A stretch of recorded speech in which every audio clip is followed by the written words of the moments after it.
खड्ग घेऊनी विनाशण्या असुर ये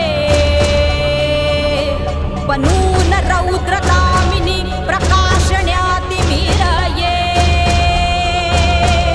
प्रतीक नारी शक्तीचे वैष्णवी महेश्वरी तुझाच अंश राहू दे सदैव माझ्या अंतरी